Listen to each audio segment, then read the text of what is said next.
Pemirsa, ketersediaan stok pangan di Ternate, Maluku Utara dominan masih didistribusi dari luar kota. Jelang akhir tahun ini, pihak ketahanan pangan kota Ternate memastikan untuk stok pangan cukup tersedia bagi masyarakat.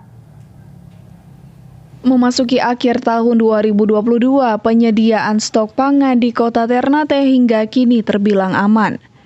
Kestabilan stok pangan menjelang akhir tahun disampaikan Kepala Dinas Ketahanan Pangan Kota Ternate, Sofian Wahab.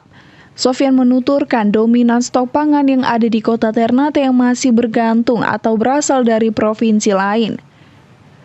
Sejumlah distribusi pangan yang masuk, misalnya telur, beras, hingga bawang merah maupun bawang putih. Untuk stok pangan sementara Kota Ternate sampai saat ini masih dikatakan aman.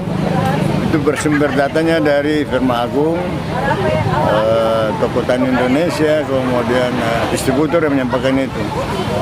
Sumber-sumber pangan yang masuk itu antara lain telur, Manado dan Surabaya. Kemudian beras itu beragam, beras rata-rata masuk dari Surabaya dan Jakarta. Ada dari Makassar juga. Kemudian stok-stok yang lain misalnya bawang juga mungkin dari NTB, dari Surabaya, bawang merah, bawang putih. Sementara untuk komoditi cabai, Sofian menyebut dominan tersedia secara lokal yang dikirim dari Subaim, Halmahera, Tidore maupun Ternate sendiri.